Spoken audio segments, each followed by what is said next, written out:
পঞ্চায়েত অফিসের সামনে তৃণমূল কংগ্রেসের ডাকে অবস্থান কর্মসূচি এবং ডেপুটেশন কর্মসূচি আমরা আয়োজন করেছি। আমাদের নেত্রী মাননীয় মুখ্যমন্ত্রী মমতা বন্দ্যোপাধ্যায় একটা কথা বারবার পশ্চিমবঙ্গের মানুষকে বলেছেন যে পশ্চিমবঙ্গে যে বন্যা হয় সেই বন্যাটা হচ্ছে ম্যান মেড বন্যা, এবং আজকে প্রমাণ হয়ে গিয়েছে যে পশ্চিমবঙ্গে যে বন্যা হচ্ছে সেই বন্যাটা ম্যান মেড বন্যা।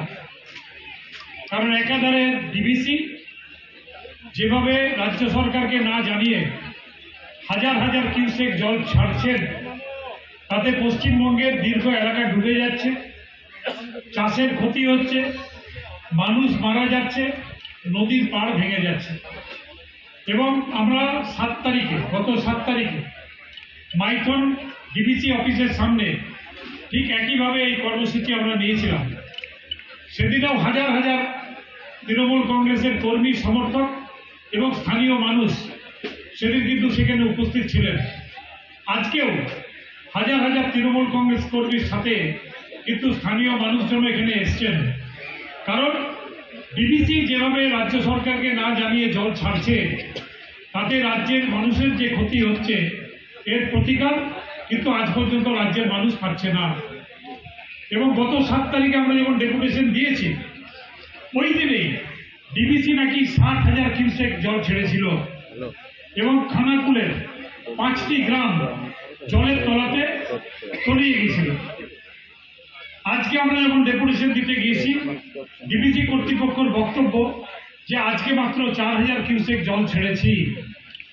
কিন্তু আজকে 4,000 কিউসেক জল ছাড়ছে ঠিক আছে, আগামীকাল যে 50,000 কিউসেক ছাড়বেন না, সেই গ্যারান্টিটা কোথায়?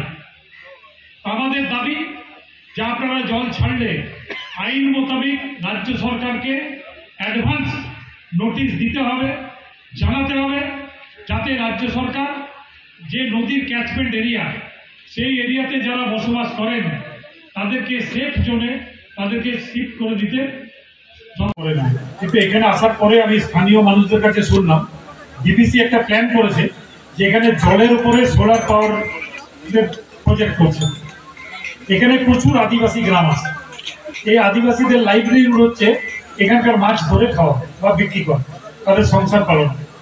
তো তাদের সাথে কোনো আলোচনা হয়নি, আলোচনায় বসেন। এবার জলে যদি সোলার হয় তাহলে কি হবে? ইলেকট্রিফিকেশন তৈরি হয়, হয়তো সেখানে মাছ ভবিষ্যতে আর হবে না।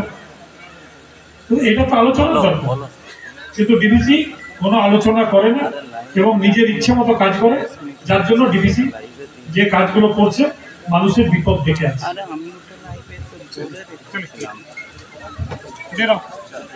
আমরা এগোই।